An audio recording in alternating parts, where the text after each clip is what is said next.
A to Z Mysteries, Book 5, The Empty Envelope, by Ron Roy. Chapter 4. The kids examined other two notes. They found the pinholes through the letters O, F, and E. H, D, J, O, F, and E all have holes through them, Dink said, writing the letters on a pad. Maybe the letters spell a secret message, Ruth Rose said. Let's try to make words out of them. She grabbed the pad. I get ho, joe, do, fo, and fed, she said after a minute. How about of, ed, o, and he, Dink suggested. Those words don't make any sense, Josh said. Maybe each letter stands for a word. You know, like scuba. Dink and Ruth Rose just stared at him. You know scuba? S-C-U-B-A. The letters stand for self-contained underwater breathing apparatus. Dink grinned. Josh, how come you look so dumb, but you're really so smart? Josh grinned right back. How come you look so dumb and you really are? Guys, stop fooling around, Ruth Rose said. Let's figure out what these letters mean. The kids spent 10 minutes trying to make a message out of the letters J, H, D, O, F, and E. I give up, Dink said finally. Wait a minute, Josh said. Maybe Mother's already shown us the secret words. He picked up one of the notes and peered at the pinholes. Look, he said. This hole is in the first E in envelope. Maybe it's the word envelope. That's part of the code. Dink and Ruth Rose arranged the 4 notes by date. Then they looked at the words next to the pinholes. Dink wrote down 6 words. Jenny hid, then, on, 5th envelope. Ruth Rose started to read them out loud, then suddenly grinned. Listen, guys. Jenny hidden on 5th envelope. Awesome, Josh said, giving Ruth Rose a big grin. The one that came today is the 5th envelope, Dink said, holding it up. But who or what is Jenny? The message says Jenny is on the envelope, Josh said. But all I see are the stamps. Don't forget the ink and glue, Dink said. What about looking for the letters J, E, N, N, and Y in the addresses? Ruth Rose suggested. E, N, N, and Y are there, Josh said after a minute. But there's no J. That leaves the stamps, Dink said. The stamps were pictures of big yellow sunflowers. I don't see any Jenny there. Guys, look, Ruth Rose said. She grabbed the other envelopes. The first 4 envelopes have just 1 stamp each, but the one that came today has 3. You're right, Dink said. I wonder why. He rubbed his fingers across the 3 sunflower stamps. I feel something under there, he said. Dink held the envelope up to the window. There's something dark under those stamps, he said. I can see an outline. Chapter 5. I'm going to boil some water, Ruth Rose said. My grandfather used to collect stamps. He showed me how to steam them off envelopes. Ruth Rose ran water into the tea kettle and set the kettle on the burner. Then she turned on the stove.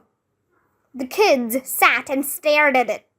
Sure is taking a long time to boil, Dink muttered, brushing his fingertips over the sunflower stamps. Suddenly, steam began whistling out of the kettle spout. Dink handed Ruth Rose the empty envelope.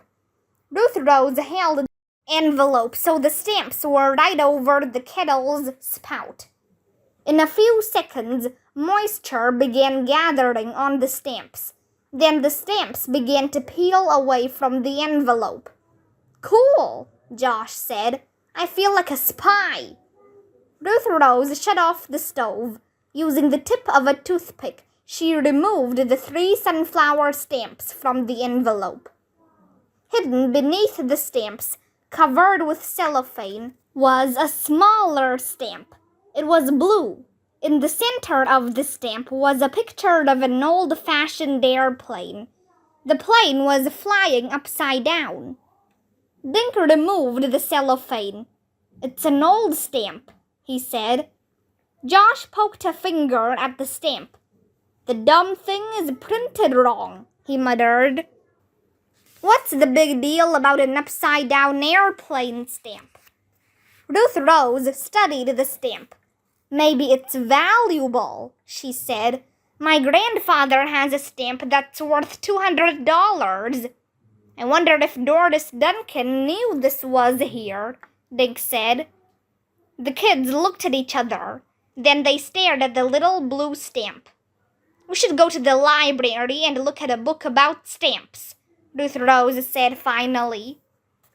Dink glanced at the kitchen clock. "We better make it fast. Doris Duncan will be back in less than an hour." Dink slipped the stamp inside the empty envelope and stuck all 5 envelopes under his shirt. "Okay, let's go," he said. Ruth Rose went to the bottom of the hall stairs. "Mom, I'm going to the library," she yelled. They hurried through the living room, out the door, and down Ruth Rose's front sidewalk. As they started up Woody Street, Josh nudged Dink with his elbow. "Look, there's some weird guy watching us." He pointed at a dark car parked on the other side of the street. Ruth Rose looked. "What guy?" They all looked. There was no one in the car. "Come on," Dink said. "We're running out of time." The kids ran all the way to the library. When they charged up the front steps, they were out of breath. Mrs. McElroy looked up as they burst through the door. "Slow down, kids," she said. "Why, your faces are red as beets." "Hi, Mrs. McElroy," Ruth Rose panted. "Can you show us a book about stamps?" "What kind of stamps, Ruth Rose? United States? Foreign? We have many books about stamps, dear." "Do you have one about stamps with pictures of upside-down airplanes?" Dink asked. Mrs. McElroy smiled. "You mean inverts," she said. "Stamps that were printed upside down by mistake." She walked to a shelf and returned with a big flat book. "You should find your stamp in here," Mrs. McElroy said. "Thanks a lot," Dink said. Dink carried the book over to a corner table. He set it down, looked around, pulled the envelopes from inside his shirt. He carefully removed the blue stamp and placed it on the table. "There's a zillion upside-down stamps in here," Josh said, riffling through the pages. "How do we find ours?" "Try the index," Dink said. "Under Jenny." Josh turned to the index in the back of the book. He ran his finger down the J section. "No Jenny," he said. "Try looking under airplanes," Ruth Rose suggested. "Good idea." Josh backed up a few pages to the A's. He found a listing for airplanes and turned to page 329. And there it was, a picture of the little blue stamp. Below the picture was a drawing of the airplane, only bigger. The caption read, "Curtis Jenny Single-Engine Airplane." "Hey," Josh said, "Jenny's the airplane." Silently, the kids read the paragraph about the stamp. "Oh my gosh!" Ruth Rose yelled. Mrs. McElroy tapped her pencil on the desk. "Ruth Rose, please," she said. Dink picked up the little Jenny stamp. His fingers were shaking. This is worth $50,000, he whispered. Chapter 6. 50,000. Holy moly, Josh squeaked. The kids stared at the small blue stamp. After a minute, Dink slipped it back inside the envelope and put it in his pocket.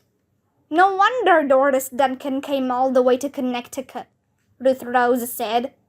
Dink nodded. Yeah, she was after the stamp the whole time.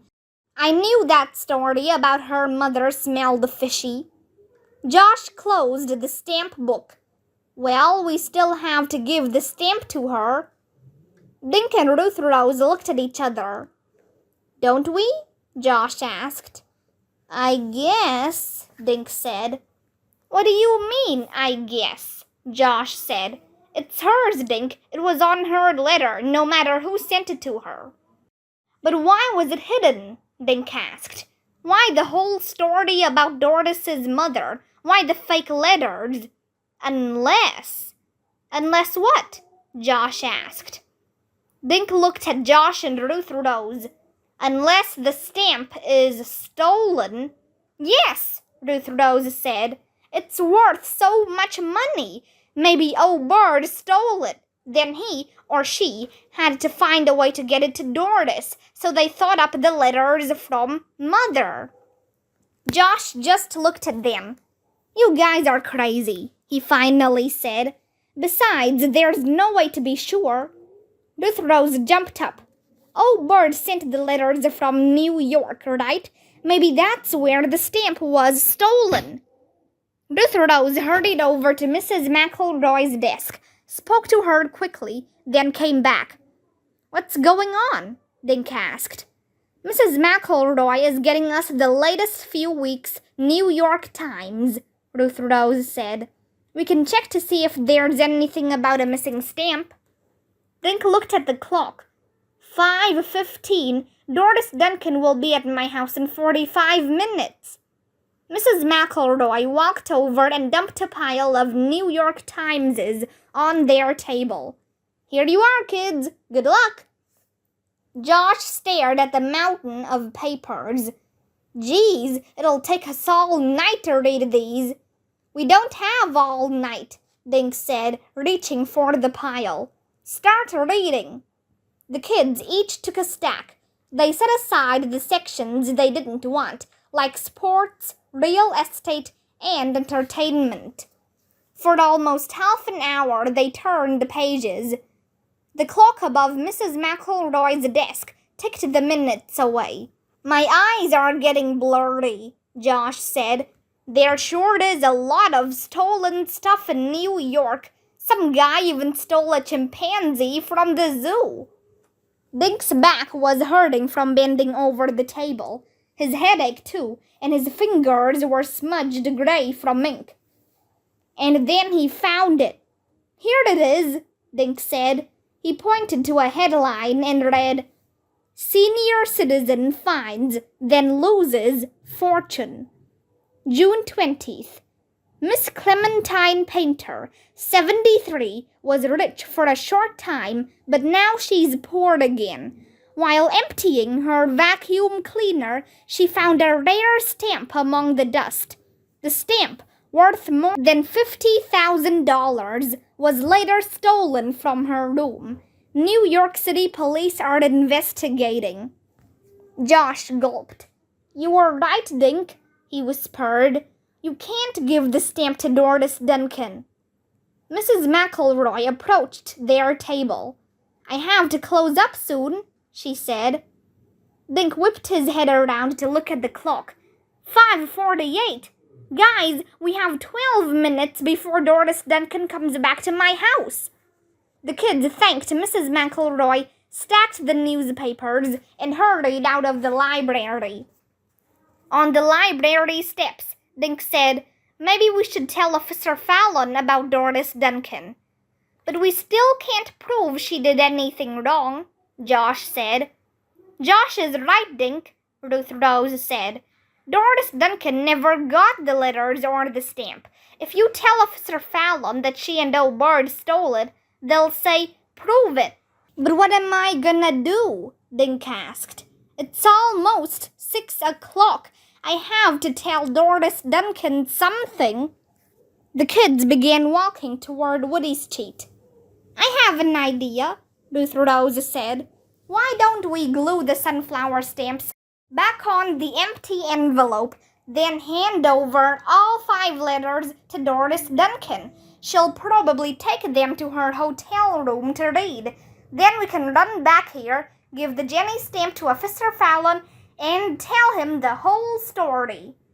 "But how does that prove she's guilty?" Dink asked. "Because then she'll have the letters," Josh said. Ruth Rose nodded. "And when Officer Fallon gets the letters from Doris and reads the hidden message, he'll know she and O'Bird stole the stamp." Dink grinned. "Right. Then we can show him what we just found in the newspaper. Okay, let's go." As they hurried down the library steps, Dink saw a dark car pull away from the curb. "Hey, Josh, isn't that the same car you saw parked on my street?" he asked. "Yeah, and the same weird-looking guy is driving," Josh said. "Josh, there wasn't anyone in that car," Ruth Rose said. "Maybe he ducked down when you looked," Josh said. "But I know I saw someone in the driver's seat." "Whoever it is, we have to get going," Dink said. "It's nearly 6 o'clock. The kids ran up Main Street. They took a shortcut through Center Park, then raced past the Rose Garden. They were out of breath by the time they reached Woody Street. A few houses away from Dink's, Josh suddenly grabbed Dink and Ruth Rose.